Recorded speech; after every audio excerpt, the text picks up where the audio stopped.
Good morning, guys, and welcome back to AWS Solution Architect Associate class. And in this video, we are going to take a look how many tenancy options available in AWS. What's the placement model? What's the and the placement group types in AWS? Let's start. This is basically the theoretical lecture. There is nothing like the practical right now. You just need to understand what they are.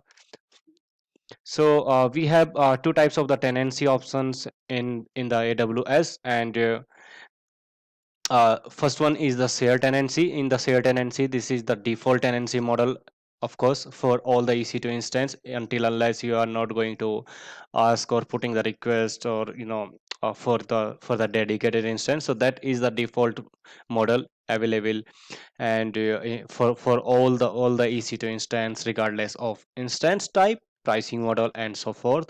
And shared tenancy means that a single host machines may house instance from different customers.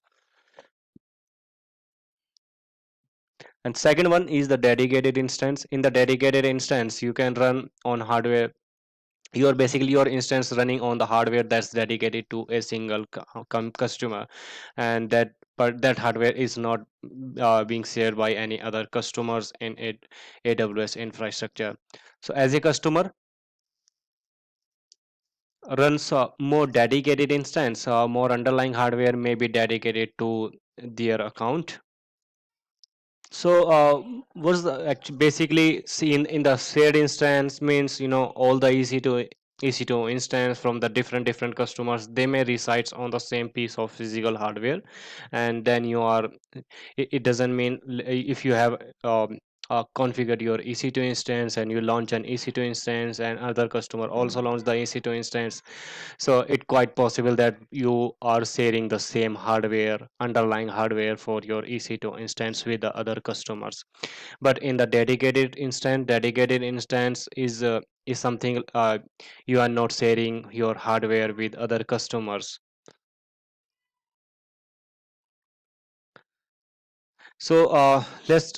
Let's see what the placement groups are in AWS infrastructure. So a placement group is a logical grouping of instances within a single availability zone. Placement groups enables application to participate in a low latency and 10 Gbps network because they are in the single availability zone and they are not too far away from each other. So they are very low latency. And placement groups are recommended for application that benefit from low network latency, high network throughput, or both. If your application required low latency and the high throughput, use the placement groups.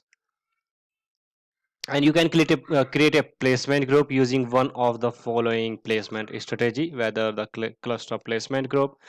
And what is the placement cluster placement group is? A cluster placement group is a logical grouping of instances within a single availability zone, and a cluster placement group can span paired VPC in the same region. You cannot span cross region. They can be spanned within the region, within the same region. Okay, and instance in the same cluster placement group enjoy a higher per flow throughput limit for up to 10 Gbps for TCP/IP traffic and are placed in the same high bandwidth segment of the network. And you can see how it's look like. You have one availability zone here, and that is your underlying hardware, and you have created multiple virtual machines on the single availability zone. So that's why it's give you the low network latency and the high throughput. Cluster placement basically recommended for those applications that benefits from the low latency as we talked earlier and the high network throughput if you required or when you require both. And if you stop an instance in a placement group and then restart it again, it still runs in the placement group. However, the start fails if there isn't enough capacity for the instance. You also need to keep in mind if there are no the enough capacity to launch your instance, then your instance going to be failed to launch. And also there is Might not. If you receive a capacity error when launching an instance, then it's usually can be resolved to stop your instance and start it after some times. So that's how you can also resolve these capacity error in a placement group. Second option in the placement group is the placement group, and the partition placement group using it's using the partition placement groups. Amazon EC2 divides each group into the logical segments, and we call it partitions. And Amazon EC2 basically ensures that each partition within a placement group has its own set of racks, and each rack has its own network and power source, and no two partition within a placement group share the same rack, allowing you to isolate the impact of hardware failure within your applications. And this strategy is typically used by large distributed and replicated workload such as Hadoop, Cassandra, and Kafka. And partition placement group in the single availability zone, it's look like in the below image. You can see it. This is our availability zone 1, and we have one underlying hardware, or you can just think it about as a rack into your own data center. This is my one rack, this is my second rack, that's my third rack, and each rack has its own network connections, is power sources. So if you have launch your one EC2 instance into the partition 1, second instance into the partition 2, and your third instance into the partition 3, that's mean if there is something wrong with the partition 1 or partition 2, your application is still available into your into the into one partition. So that's how it's going to give you the redundant and high availability. And a partition placement group can have partitions in multiple availability zone in the same region. They cannot be spanned across the region, but they can be into the multiple availability zone. And they can be span multiple maximum of 7 partitions per availability zone. You can have maximum 7 partitions in a availability zone. And partition placement groups offer visibility into the partitions. You can see which instance are in which partitions. It's also the transparent.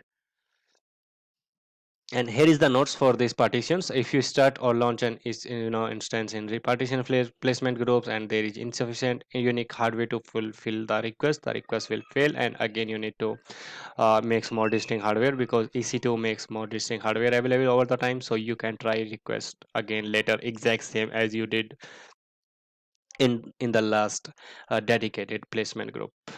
I mean, sorry, the clustered placement group. And third one is that's the spread placement groups, also available into your AWS placement group. And a spread placement group is a group of instances that are each placed on distinct rack, with each rack having its own network and power source, same as the as the last one. And strictly place a small group of instances across distinct underlying hardware to reduce correlated failure. And the following image, you can show the 7 instances in a single availability zone that are placed into a spread placement group. The 7 instances are placed on 7 different racks. So you can think about it. You have the one availability zone here, and you have 7 racks, and all the racks you have one instance configured. And spread placement groups are recommended for applications that have a small number of critical instances, and you cannot afford any downtime. And a spread placement group can span multiple availability zone in the same region, exact same as your uh, last placement group. And you can also have exact same as the partition placement group, seven instance, maximum 7, the running instance per availability zone per group. So this is also the one of, you can say, the limitations into the AWS with spread placement groups. And there is also a not there is no charge for creating a placement group. It's free of course. You can create the placement group from the management console, AWS console, and you can put your instance based on your requirement into the different placement group. Let's say the cluster placement group, or the partition placement groups, or the spread placement groups. So this is all about the place tenancy model in available into the AWS. We have three placement. We have two tenancy model. One is the dedicated, and the default one is the shared tenancy model, where you are sharing your underlying hardware with other customers as well. And in the dedicated, you are not sharing your underlying hardware EC2 underlying hardware with other customers. And we have placement group as well to make your application more redundant and more available. So you have three types of placement groups. First one is the clustered. You have everything on the single one, and then but you, if you require the higher throughput and low network tenancy, then you can go with the clustered placement groups. Then second one is the partition placement group, and third one is the placement groups. Hope that help you guys, and thank you. Thank you.